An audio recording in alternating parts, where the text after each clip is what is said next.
Hello student, मैं नीरज कुमार स्वागत करता हूं आपको अपने यूट्यूब चैनल सक्सेस का अड्डा पर।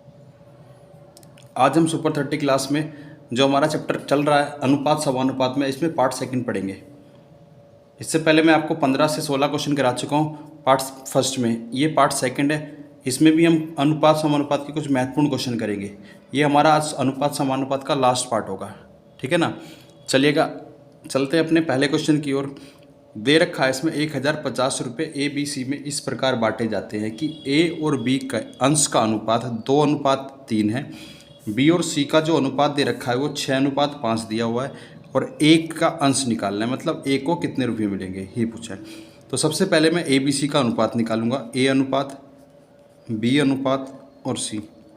उसने ए बी का अनुपात दे रखा है 2:3 और बी सी का अनुपात दे रखा है 6:5, ठीक है। इसके पीछे एक खाली जगह मैं 3 रख लूँगा, इसके आगे खाली जगह 6 रख लूँगा। पहले मैं अनुपात निकाल लेता हूँ। इसकी गुणा इसमें करूँगा तो ये 12 आ जाएगा, ये 18 आ जाएगा और ये कितना आ जाएगा 15 आ जाएगा।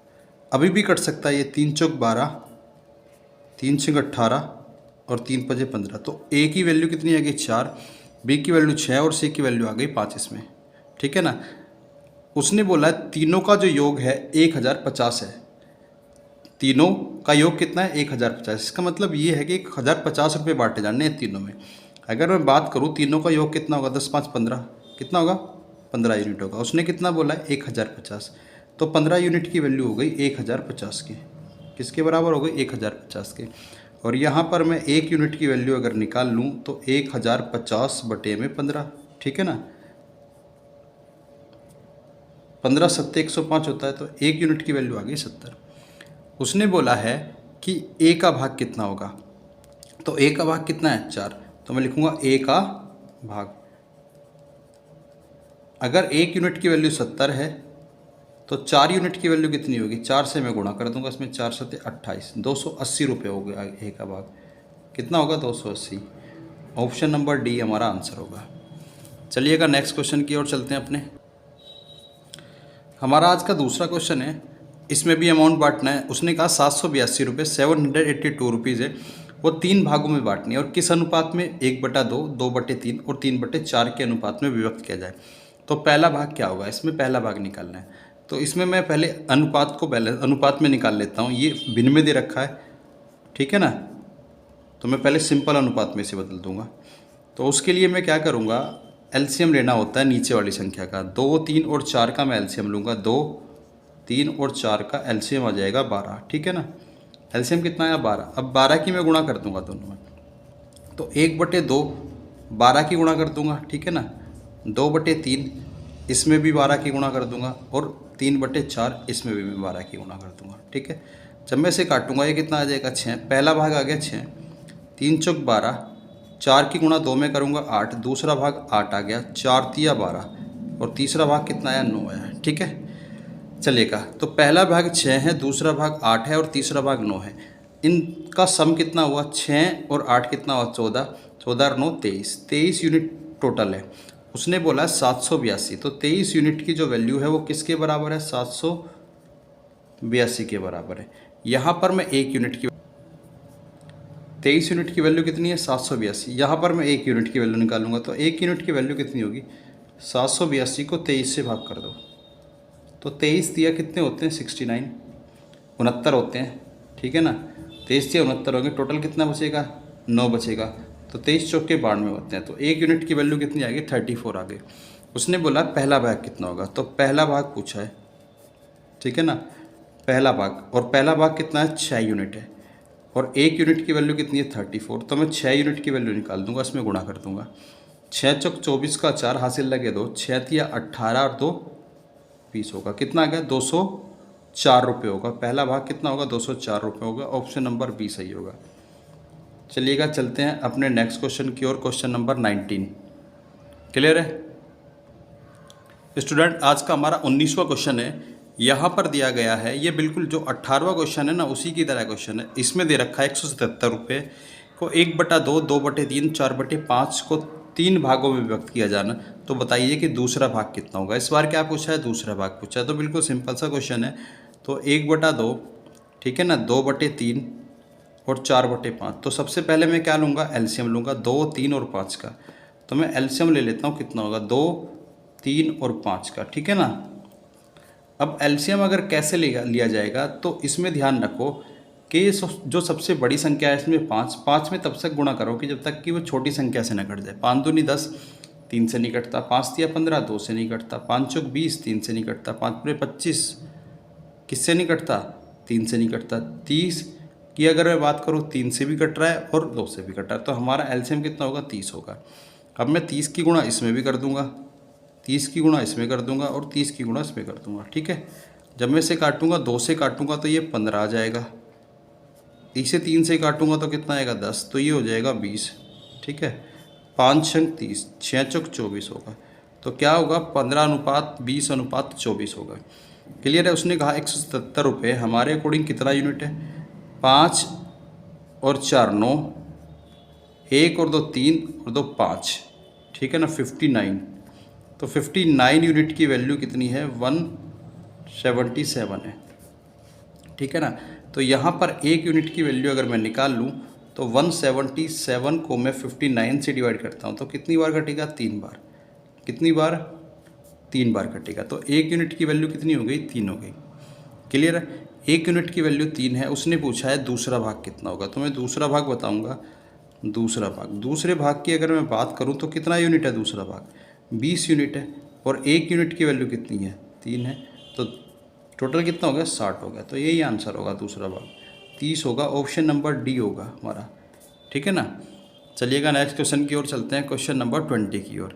देखिएगा इस तरह के क्वेश्चन में, मतलब जो ये चैप्टर है अनुपात समानुपात में, इसमें आपको ज़्यादातर जो क्वेश्चन पूछे जाते हैं वो पैसे बांटने वाले जो क्वेश्चन होते हैं वो पूछे जाते हैं, ठीक है ना।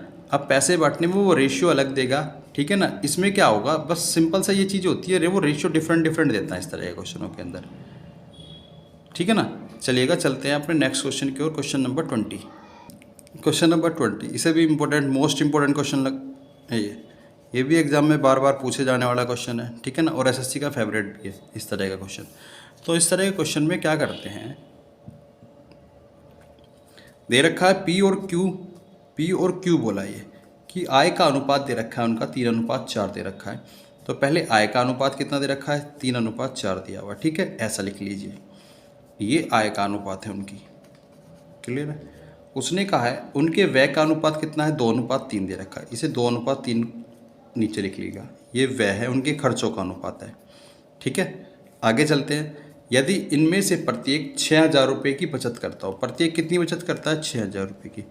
पहले मैं आपको एक क्वेश्चन बताऊंगा जिसमें वो सेम बचत करेंगे, और फिर दूसरा क्वेश्चन बताऊंगा जिसमें वो दोनों अलग अलग तरह की बचत करेंगे, ठीक है ना। चलिएगा, इस तरह के क्वेश्चन में क्या है, दोनों सेम बचत करते हैं, दोनों 6,000 रुपये की बचत कर रहे हैं, और उसने पूछा है पी की आय कितनी होगी। तो इस तरह का क्वेश्चन जब भी आता है एग्जाम में, तो सबसे पहले क्या लिखना है, जो बीच वाली जितनी बचत करते हैं वो बीच वाली संख्या लिखनी है। क्लियर है। फिर इन दोनों का अंतर लेना है। 3 में से मैं 2 माइनस करूँगा तो कितना आएगा, 1 आएगा। क्लियर है।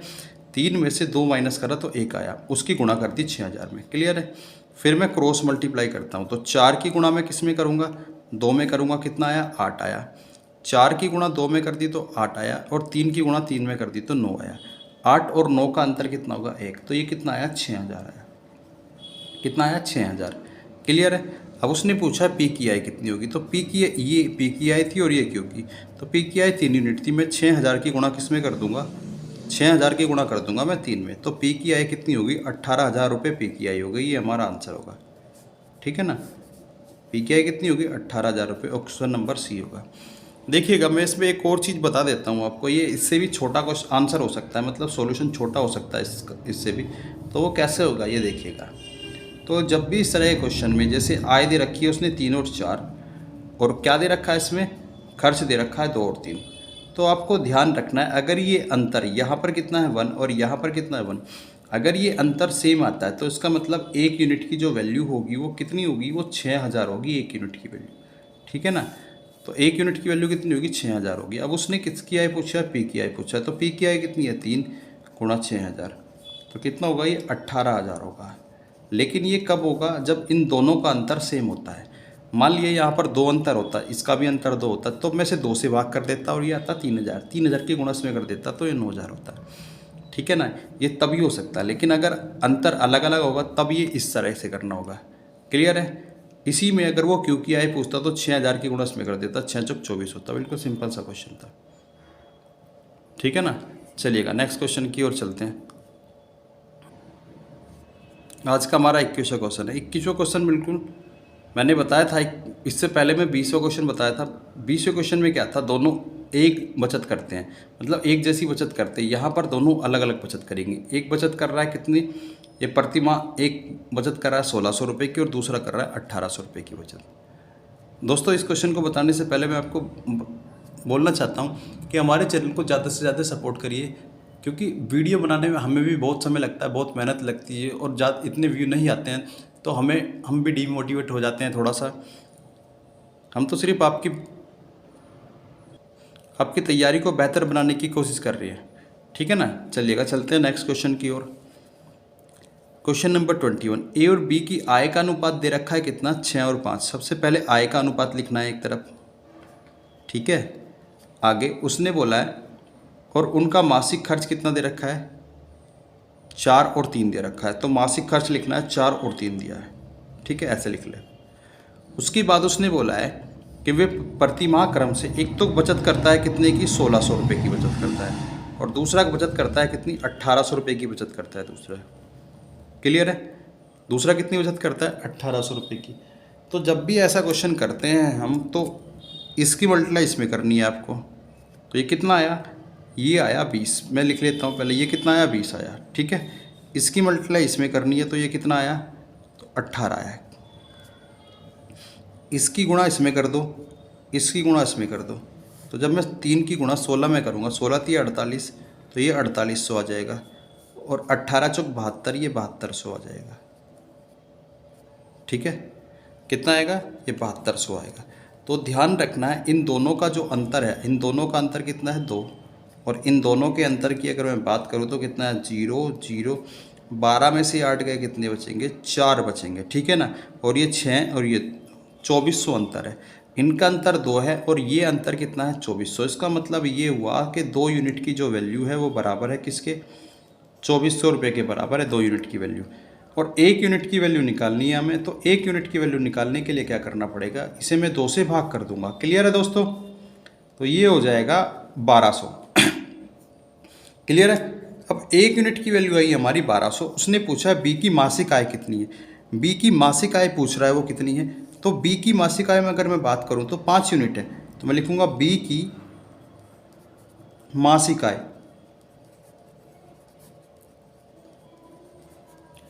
तो 1200 1 यूनिट की वैल्यू है, 5 की यूनिट की वैल्यू कितनी होगी, गुणा कर दो। तो 12 पंजे 60, तो कितनी आ गई, 6000। कितनी होगी, 6000 होगी। ऑप्शन नंबर डी, ये बी की मासिक आय होगी। अगर वो पूछे ए की तो 6 में गुणा कर दो, कितनी हो गई, वार्षिक 72, 7200 उसकी मासिक आय हो गई। यही हमारा आंसर होगा। चलिएगा चलते हैं अपने नेक्स्ट क्वेश्चन की ओर। हमारा जो 22वां क्वेश्चन है, ये 21वें क्वेश्चन की तरह लिया है हमने। ये इसलिए लिया है ताकि अगर तुम्हें 21वां क्वेश्चन समझ नहीं आया तो 22वां क्वेश्चन मैं दोबारा फिर बताऊंगा। ये बिल्कुल सेम उसी तरह का क्वेश्चन है, आपको समझ आ जाना चाहिए, क्योंकि ये इंपॉर्टेंट क्वेश्चन है, इसलिए मैंने 2 क्वेश्चन लिए इस तरह के। क्लियर है। चलिएगा चलते हैं। उसने कहा ए और बी की मासिक आय कितनी है, 8 और 5 का अनुपात दे रखा है ए और बी की मासिक आय में। ठीक है। जबकि उनका मासिक व्यय कितना है, 5 और 3 का अनुपात दे रखा है। कितना दे रखा है, 5 और 3 का। तो वे एक 12,000 रुपये की बचत करता है, कितने की, एक करता है 12,000 की बचत और एक करता है 10,000 रुपये की बचत। ठीक है ना। एक करता है 12,000 की, एक दूसरा कितने की करता है, 10,000 की बचत करता है। अब फिर वही कंडीशन करनी है। तो अगर मैं बात करूं, 5 की गुणा इसमें कर दो, कितना आया, 25 आया। और 8 की गुणा इसमें कर दो, कितना आ गया, 24 आ गया। क्लियर है। इसी तरह इसमें गुणा कर दो, 12,000 की 3 में गुणा करूँगा तो कितना आ जाएगा, 36,000 आ जाएगा। ठीक है। और 5 की गुणा इसमें कर दूंगा तो कितना आ जाएगा, 10,000 की गुणा 5 में करूँगा तो ये कितना आएगा, 50,000 आएगा। क्लियर है। इन दोनों का अगर मैं अंतर लेता हूँ तो 1 यूनिट आता है। इन दोनों का अगर मैं अंतर लेता हूँ कितना आएगा, 14,000 आएगा। कितना, 14,000। तो 1 यूनिट की वैल्यू यहाँ पर हमारी आ चुकी है 14,000 के। ठीक है। अब उसने कहा है तो उनकी मासिक आय में कितना अंतर होगा, मासिक आय का अंतर पूछा है। तो ए की मासिक आय कितनी है 8 यूनिट और बी की कितनी है 5 यूनिट। तो अंतर कितना होगा अगर मैं बात करूं तो 8 और 5 इन दोनों का अंतर कितना है 3। तो 1 यूनिट की वैल्यू कितनी है 14,000 है, 3 यूनिट की वैल्यू कितनी आ जाएगी 42,000 आ जाएगी। कितनी आएगी 42,000। यही हमारा आंसर होगा, ऑप्शन नंबर ए। क्लियर है। चलिएगा चलते हैं नेक्स्ट क्वेश्चन की ओर अपने। देखिएगा दोस्तों, आज का हमारा 23वां क्वेश्चन है। इसमें a प्लस बी का अनुपात दे रखा है, b प्लस सी का, c प्लस ए का, और उनकी जो वैल्यू दे रखी है 6, 7 और 8 दे रखी है। कितनी दे रखी है 6, 7 और 8। और आगे बोला है a प्लस बी प्लस सी की जो वैल्यू है 14 है और c की वैल्यू निकालनी है खाली। क्लियर है। तो जब भी ऐसा क्वेश्चन आएगा तो आपको क्या करना है, सबसे पहले से जोड़ दो पूरा।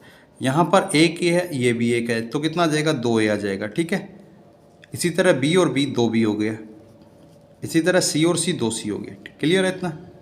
और ये कितना जोड़ूंगा 6 और 8 कितना होगा 14 और 7 21। तो a प्लस बी प्लस मतलब 2a प्लस में 2b प्लस 2c की वैल्यू कितनी आएगी 21 यूनिट में। यूनिट में ये k x y कुछ भी मान लो इसमें। तो a प्लस बी प्लस सी, मैं ये 2 कॉमन लूँगा और ये नीचे आ जाएगा। ये कितना आया 21/2 यूनिट वैल्यू आ गई।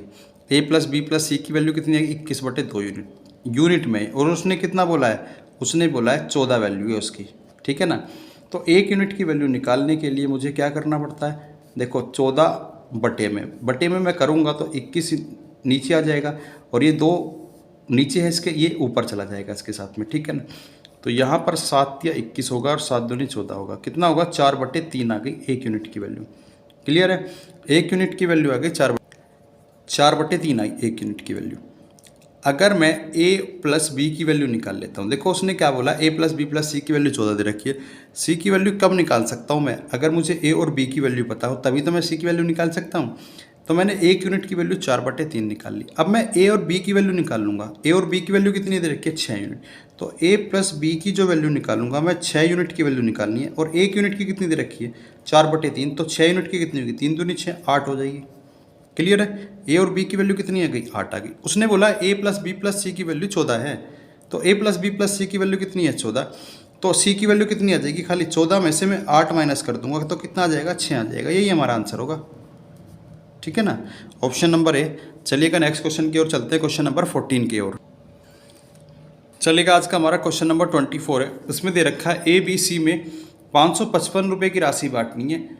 1/4, 1/5, 1/6 के अनुपात में बांटी जानी थी, लेकिन गलती से क्या हो जाता है वो 4, 5, 6 के अनुपात में बांट दी जाती है। सी को कितनी राशि अधिक मिलेगी। उसने बोला सी को ऐसा करने से सी को कितना पैसा ज़्यादा मिल जाता है। ठीक है ना। तो 1/4, 1/5 और 1/6 इस अनुपात में नापी जानी थी वो। तो मैं एलसीएम ले लेता हूँ पहले। 4, 5 और 6 का जब मैं एलसीएम लूँगा तो 60 आ जाएगा। ठीक है ना। कितना आएगा 60। 60 की गुणा मैं इसमें कर दूंगा, 60 की इसमें कर दूंगा और 60 की गुणा इसमें कर दूंगा। जब मैं इसे काटूंगा 4 से तो ये 15 आ जाएगा, 5 से काटूंगा तो 12 आ जाएगा और 6 से काटूंगा तो 10 आ जाएगा। क्लियर है। तो 15, 12, 27 और 10 कितना हुआ 37। तो 37 यूनिट की जो वैल्यू है वो किसके बराबर है 555 रुपये के बराबर है 37 यूनिट की वैल्यू। क्लियर। 37 यूनिट की वैल्यू 555 है। 1 यूनिट की वैल्यू निकाल लूँगा मैं यहाँ से। ठीक है ना। तो 555/37। क्लियर है। जब मैं इसे काटूंगा 37 से, क्लियर है, कितनी बार चलेगा ये 15 बार कटेगा पूरा पूरा। कितनी बार कटेगा 15 बार कटेगा। तो 1 यूनिट की वैल्यू कितनी आ गई 15 आ गई। क्लियर है। 1 यूनिट की वैल्यू 15 आ गई। अगर मैं निकालूँ इसमें a की वैल्यू b की वैल्यू, 15 की गुणा मैं इसमें कर दूँगा तो कितना हो जाएगा ये 225। 15 की गुणा मैं इसमें कर दूंगा तो ये 180 आ जाएगा और 15 की गुणा इसमें कर दूंगा तो ये कितना आ जाएगा 150 आ जाएगा। तो ए को अगर ये इस रेशियो में बांटी जाती तो ए को मिलते 225 रुपये, बी को 180 रुपये और सी को मिलते कितने 150 रुपये। लेकिन क्या होता है गलती से ये बांटी जाती है 4, 5 और 6 के अनुपात में। तो मैं देख लेता हूँ किसे कितना पैसा मिलता है। तो मैं इससे जोड़ूंगा तो ये आ जाएगा 15। तो 15 यूनिट की वैल्यू बराबर किसके बराबर हो गई 555 के। तो 1 यूनिट की वैल्यू अगर मैं निकालूंगा 555 को 15 से भाग करके तो तो ये होगा 15 तिया 45, ठीक है ना, और 15 सत्ते 105, 1 यूनिट की वैल्यू आ गई 37, ठीक है ना। उसने सिर्फ सी का पूछा है तो मैं सी से गुणा करूँगा, तो 37, 6 सत्ते 42 का 2, 6 तिया 18 और 4 कितने हो गए 22 हो गए। तो पहले सी को मिले 150 रुपये और बाद में सी को मिले कितने 222 रुपये। उसने बोला कितने पैसे अधिक मिलते हैं सी को, दोनों को अंतर ले लो। तो 222 में से 150 अगर मैं माइनस करता हूँ तो ये कितना आएगा 2, ये 12 में से 5 गए कितने बचेंगे 7, 72 रुपये अधिक मिलते हैं किसे, सी को। सी को कितने पैसे अधिक मिलेंगे, ये अधिक मिलेंगे, ठीक है ना, 72 रुपये अधिक। क्लियर है ऐसा करने पर, तो ऑप्शन नंबर डी सही होगा हमारा, ठीक है ना, ये हमारा आंसर है। चलिएगा नेक्स्ट क्वेश्चन की ओर चलते हैं अपने। आज का हमारा 25वां क्वेश्चन है, यदि कोई निश्चित राशि ए बी सी में पूरी तरह इस प्रकार वितरित की जाती है कि ए को राशि का 1/2 भाग मिले, बी को 1/3 भाग मिले और सी को 1200 रुपये मिले, तो ए को कितनी राशि मिलेगी। उसने पूछा ए को कितनी राशि मिलेगी। जब भी इस तरह का क्वेश्चन आता है, ए को कितना भाग मिला 1/2, कितना 1/2, बी को कितना भाग मिला, बी को 1/3 और सी को उसने बोला शेष भाग मिलता है। क्लियर है, सी को कितना बोलता है शेष भाग। तो मैं क्या करता हूँ, मैं इसमें टोटल भाग मान लेता हूँ और टोटल भाग ऐसा मान लेता हूँ कि ताकि मुझे सॉल्यूशन करने में आसानी हो। मैंने मान लिया दोनों का एलसीएम ले लिया 2 और 3 का, ठीक है ना, और मैंने मान लिया टोटल जो भाग है वो 6 यूनिट है। तो अब मैं इसे 2 से भाग करूँगा तो कितना आएगा 3, मतलब जो पहले का भाग है वो पहले ए को कितना मिला 3 यूनिट, 3 से इसे भाग करूँगा तो बी को कितना मिला 2 यूनिट मिला, और शेष भाग जो बच जाता है टोटल कितना था 6, 5 तो मिल चुका है, 1 बचा वो मिलता है सी को। उसने बोला है सी को मिलते हैं 1200, तो 1 यूनिट की वैल्यू आ गई हमारी 1200 रुपये। कितनी आ गई, 1 यूनिट की वैल्यू आ गई 1200 रुपये। अब उसने पूछा ए को कितना भाग मिलेगा, तो ए को कितना मिलता है 3 यूनिट मिलता है, तो इस 1200 की गुणा कर दूंगा मैं इसमें, तो 1200 की गुणा 3 में करूँगा तो 3600 रुपये मिलेंगे ए को। ए को कितने पैसे मिलेंगे 3600 रुपये मिलेंगे। ऑप्शन नंबर सी हमारा आंसर होगा, ठीक है ना। चलिएगा नेक्स्ट क्वेश्चन की ओर चलते हैं। क्वेश्चन नंबर 26 है, पी क्यू आर को एक काम को इतने रुपए मिलते हैं 5750 रुपये करने के लिए नियुक्त किया जाता है। पी क्यू आर को लगाया जाता है 5750 रुपये में एक काम को करने के लिए। पी तथा क्यू ने मिलकर 19/23 काम पूरा कर लिया और क्यू तथा आर ने मिलकर 8/23 काम पूरा कर लिया। रुपये में क्यू की मजदूरी कितनी होगी। देखिएगा जितना वो काम करेंगे उसी के अकॉर्डिंग उन्हें मजदूरी मिलती है। तो उसने बोला पी और क्यू ने मिलकर कितना काम किया, पी और क्यू मिलकर कितना कुल काम का, इसका ये मतलब है 19/23 का क्या मतलब है कि टोटल काम कितना था 23 था, उसमें से पी और क्यू ने कितना कर लिया 19 कर लिया। इतना बताओ क्लियर है क्या। क्यू तथा आर ने मिलकर, क्यू और आर कितना करते हैं, क्यू और आर मिलकर करते हैं 8 यूनिट काम, ठीक है ना, 23 में से 8। और रुपये में क्यू की मजदूरी क्या है। और अगर मैं बात करूं तीनों पी प्लस में क्यू प्लस में आर, ये सब यूनिट में 23 यूनिट काम किया होगा। इतना बताओ क्लियर है क्या, क्लियर है ना। पी क्यू और आर ने 23 यूनिट काम किया। मैं फिर एक बार तुम्हें समझा देता हूँ, पी तथा क्यू ने मिलकर 19/23 काम किया, मतलब 19/23 मतलब कुल काम 23 है और पी और क्यू ने कितना काम कर लिया 19 कर दिया। क्लियर है। क्यू और आर ने 8/23 किया, कुल काम कितना है 23 है, उसमें से 23 है और उसने कितना कर लिया 8 कर लिया, दोनों ने क्यू और आर ने। टोटल काम कितना है 23 है, तीनों ने मिलकर किया। क्लियर। अब उसने पूछा है क्यू की मजदूरी कितनी होगी, तो पहले मैं देखूंगा क्यू अकेला कितना काम करता है। अगर मैं बात करूं यहाँ पर क्यू और आर, अगर मैं यहाँ पर क्यू और आर की वैल्यू निकाल लूँ, क्यू और आर की वैल्यू कितनी दे रखी है 8, तो यहाँ पर पी की मजदूरी आ जाएगी। तो क्यू और आर कितना दे रखा है 8, तो पी कितना आ जाएगा 23 में से 8 माइनस कर दो, 23 में से, ठीक है ना, तो ये 15 आ जाएगा। क्लियर है। पी अकेला 15 काम करता है। अब अगर मैं किसकी बात करूं क्यू की, पी और क्यू कितना करते हैं 19, तो क्यू कितना आ जाएगा 19 में से मैं 15 माइनस कर दूंगा, कितना आ जाएगा 3 आ जाएगा। क्लियर है। अब देखो कि 5750 रुपये बांटने हैं और टोटल कितना काम होता है 23 यूनिट, तो मैं 1 यूनिट की वैल्यू निकाल लूँगा यहाँ से। तो 5750 को 23 से भाग कर दो, किससे भाग कर दो 23। जब मैं इसे भाग करूँगा तो ये होगा 23 दूनी 46 होगा, ठीक है ना। कितने बचेंगे 115, 23 पंजे 115 होता है, तो ये आएगा 250 आ गई 1 यूनिट की वैल्यू। अब उसने कहा क्यू की मजदूरी कहा है, क्यू की मजदूरी, तो मैं लिखूँगा क्यू की मजदूरी कितनी होगी। तो क्यू की मजदूरी कितनी, 19 में से 15 माइनस करूँगा तो 4 आ जाएगा। क्यू की वैल्यू कितनी आएगी, 4 आएगी। क्लियर है। अब उसने पूछा है क्यू की मजदूरी कितनी होगी। क्यू की मजदूरी 1 यूनिट की वैल्यू हम निकाल चुके हैं, 250 आई है। कितनी आई है, 250। तो हमें 4 यूनिट की वैल्यू निकालनी है, तो 250 की गुणा मैं 4 में करूँगा तो कितना आ जाएगा, 1000 रुपये आएगा। तो ये क्यू की मजदूरी एक होगी 1000 रुपये। क्लियर है। ऑप्शन नंबर डी हमारा आंसर होगा। चलिएगा नेक्स्ट क्वेश्चन की। हमारा आज का 27वां क्वेश्चन है। हरि के पास कुछ गायें तथा कुछ मुर्गे हैं। यदि कुल सिरों की संख्या जो सर है 48 है और पैरों की संख्या 140 है तो उनके पास कितने मुर्गे हैं। देखिएगा, मैं आपको बिल्कुल सिंपल सा एक फॉर्मूला बता देता हूँ। ये क्वेश्चन आते रहते हैं, बार बार पूछे जाते हैं। तो लिखना 4 पैरों वाले जानवर, 4 पैरों वाले। ठीक है, यहाँ पर 4 पैर वाले और 2 पैर वाले दिए होंगे, तो 4 पैर वालों की बात करूँगा मैं। ठीक है ना। तो मैं लिखूँगा लेग, लेग मतलब जितने पैर दे रखे हैं, माइनस में 2 हेड, जितने हेड दे रखे हैं, और डिवाइडेड बाय 2। क्लियर है। तो लेग कितने दे रखे हैं यहाँ पर, 140 लेग है। 2 गुणा में, अब मैं गुणा करूँगा 48, हेड कितने दे रखे हैं और डिवाइडेड बाय कितना होगा, 2 होगा। क्लियर है। तो 140 में से मैं कितना माइनस करूँगा, 96 माइनस करूँगा, क्योंकि 48 दूनी 96 होंगे और डिवाइडेड बाय 2 होगा। 140 में से जब मैं इसे माइनस करूँगा कितना आएगा, ये 44 आ जाएगा और डिवाइडेड बाय 2 होगा। मैं इसे काट दूंगा, कितना आ जाएगा, 22 आ जाएगा। 4 पैर वाले, 4 पैर वाले कितने थे, गायें, गायें यहाँ पर 4 पैर वाली थी। तो गायें कितनी है, 22 है। उसने पूछा कितने मुर्गे हैं। अब 2 पैर वाले पूछे तो मुर्गे पूछा है कितने होंगे, यहाँ पर लिख देता हूँ।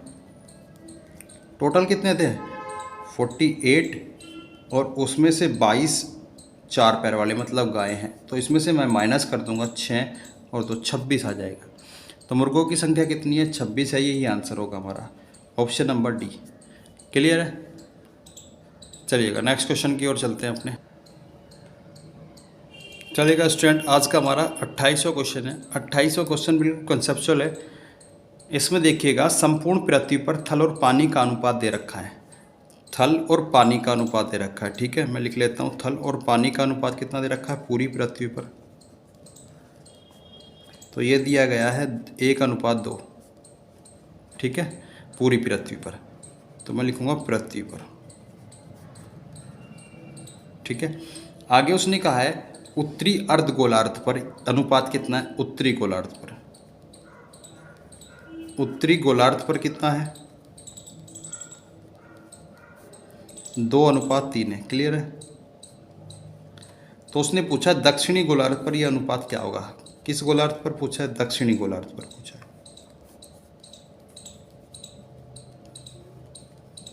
ठीक है, दक्षिणी गोलार्ध पर यह अनुपात पूछा गया। देखिएगा, अगर मैं बात करूं आपको पृथ्वी की, अगर मैं बात करूं तो ये पृथ्वी है हमारी। ठीक है ना, और ये भूमध्य रेखा है।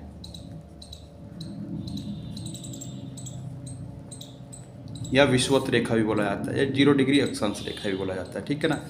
ये उत्तरी गोलार्ध होता है। ये क्या होता है, उत्तरी गोलार्ध होता है। ये दक्षिणी गोलार्ध होता है। ठीक है ना। आधा आधा भाग है उत्तरी गोलार्ध के लिए भी और दक्षिण गोलार्ध का भी, आधा आधा दोनों का भाग है। ये तो क्लियर है। अगर मैं पूरे भाग की यहाँ पर बात करता हूँ तो यहाँ पर थल और पानी का जो भाग है टोटल 3 है, और यहाँ पर कितना है, 5 है। 3 क्लियर है। यहाँ पर 3 और यहाँ पर 5 है। अब अगर देखा जाए तो ये वाला जो भाग है ये आधा है, ये भी आधा है इस पूरी पृथ्वी का। तो इसका मतलब ये डबल होना चाहिए था इससे। ठीक है ना। इसे क्या करना है, इसे डबल करना है इस भाग से। तो सबसे पहले डबल करने के लिए सबसे पहले मैं दोनों को बराबर करूँगा। अब ये 3 है और ये 5 है। इस 3 में मैं किस संख्या की गुणा करूँ कि ये बराबर हो जाए, इन दोनों को मैं बराबर कर लूँ। मैं इसमें 5 की गुणा कर दूंगा तो ये 15 हो जाएगा।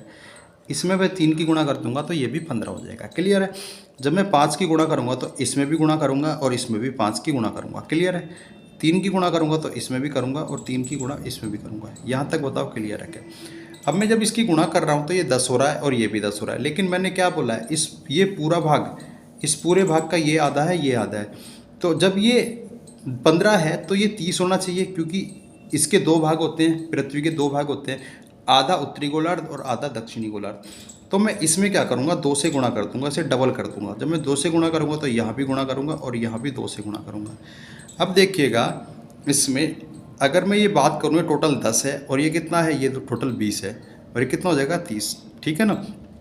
यहाँ पर कितना है 6 और ये कितना है 9।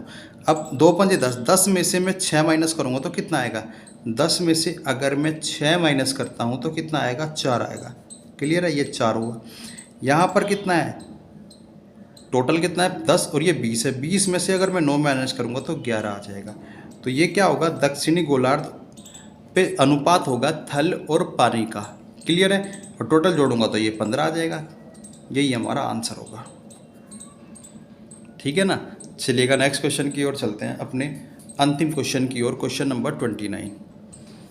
ये बिल्कुल सिंपल सा क्वेश्चन है। उसने बोला एक धनराशि ABCD में बांटनी है और उनका अनुपात दे रखा 3, 4, 9 और C का भाग B के भाग से 2580 रुपये अधिक है। तो अनुपात लिख लीजिए पहले, 3, 4, 9 और 10।